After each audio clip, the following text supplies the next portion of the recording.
والذین آتیناہم الکتاب یفرحون، اور اے پیغمبر صلی اللہ علیہ وسلم، جن لوگوں کو ہم نے کتاب دی ہے وہ اس کلام سے خوش ہوتے ہیں جو تم پر نازل کیا گیا ہے، اور انہی گروہوں میں وہ بھی ہیں جو اس کی بعض باتوں کو ماننے سے انکار کرتے ہیں۔ کہہ دو کہ مجھے تو یہ حکم دیا گیا ہے کہ میں اللہ کی عبادت کروں اور اس کے ساتھ کسی کو خدائی میں شریک نہ مانوں، اسی بات کی میں دعوت دیتا ہوں اور اسی اللہ کی طرف مجھے لوٹ کر جانا ہے۔ اس آیت میں اللہ تبارک و تعالی نے یہود اور عیسائیوں کے مختلف گروہوں کا ذکر فرمایا ہے۔ وہ ذکر اس طرح سے ہے کہ اللہ کے نبی صلی اللہ علیہ وسلم کے پاس جب اس قرآن کا نزول ہوا تو یہود اور نصارہ میں سے جن کے پاس پہلی کتابیں موجود تھیں اور ان کتابوں میں بھی نبی اکرم صلی اللہ علیہ وسلم کی بعثت کا تذکرہ اور کتاب کے آنے کا تذکرہ موجود تھا، تو جب انہوں نے دیکھا کہ یہ قرآن محمد صلی اللہ علیہ وسلم پر نازل ہو رہا ہے تو ان کو خوشی ہوئی۔ کیوں خوشی ہوئی؟ کیونکہ ان کی پہلی کتابوں میں محمد کا تذکرہ ہو چکا تھا، اس کتاب کا بھی تذکرہ ہو چکا تھا، تو وہ خوش ہوئے۔ اور ان میں سے بعض وہ تھے جنہوں نے انکار کیا اور نہیں مانا، تو اللہ تبارک و تعالیٰ نے مشرکین مکہ کو عار دلایا کہ جن کے پاس کوئی دلیل تھی، ثبوت تھا، اپنے نبی کو مانے اور ان کی کتابوں میں ہم نے محمد صلی اللہ علیہ وسلم کا تذکرہ کیا تو وہ خوش ہوئے، اور دلیل ہونے کی وجہ سے،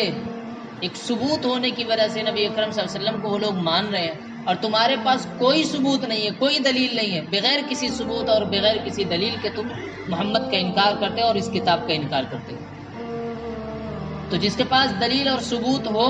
وہ مان رہا ہے، اور جس کے پاس کوئی دلیل کوئی ثبوت نہیں ہے، اٹکل پچو، ہمیں نہیں ماننا تو نہیں ماننا، ہمیں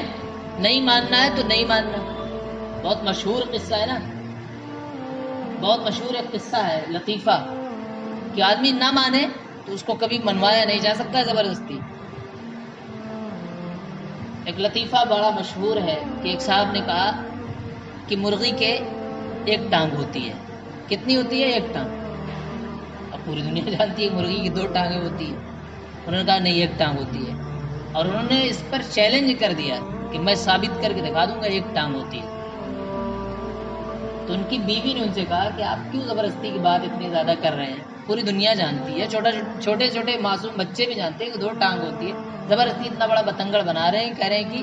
2 ٹانگ ہوتی ہے۔ کہنے لگے کہ تم میری بیوی ہو، اس لیے میں تمہیں سمجھا دے رہا ہوں کہ میں کیسے جیتوں گا۔ انہوں نے کہا کیسے جیتیں گے بتائیے؟ انہوں نے کہا کہ میں کبھی مانوں گا ہی نہیں کہ 2 ہوتی ہے، مجھے ماننا ہی نہیں ہے کہ 2 ہوتی ہے، میں کہوں گا کہ 1 ہوتی ہے، کچھ بھی ہو جائے، جب نہیں ماننا ہے تو چاہے جو دلیل لائی ہے، چاہے جتنی بڑی بڑی نشانیاں لے آ کے ان کے پیٹھ پہ منہ پہ مار دیجیے، نہیں ماننا تو نہیں ماننا۔ مرغی کی 1 ٹانگ ہوتی ہے تو 1 ہوتی ہے، کہا چاہے جو دلیل دیں گے ہمیں نہیں ماننا۔ لوگ کہیں گے لا کے ہمارے ہاتھ پہ پکڑا دیں گے، وہ کہیں گے ہم 1 پکڑیں، نہیں ماننا ہے نا، اس لیے نہیں ماننا ہے۔ تو اللہ کے نبی صلی اللہ علیہ وسلم، یہود اور نصارہ میں سے ان لوگوں نے اللہ کے نبی اور اس کتاب کو مان لیا جن کے پاس دلیل تھی، اور جو بغیر کسی دلیل کے تھے انہوں نے کہا کہ ہمیں نہیں ماننا، ہمیں نہیں ماننا۔ تو اللہ تبارک و تعالیٰ نے کہا کہ بعض لوگوں نے ان میں سے اس کتاب کو مانا اور خوش ہوئے، اور بعض نے انکار کیا۔ تو اللہ کے نبی صلی اللہ علیہ وسلم کو اللہ تبارک و تعالیٰ کہہ رہے ہیں محمد صلی اللہ علیہ وسلم کہہ دو کہ مجھے تو حکم دیا گیا ہے کہ میں اللہ کی عبادت کروں۔ قل انما امرت، مجھے حکم دیا گیا ان اعبد اللہ ولا اشرک بہ،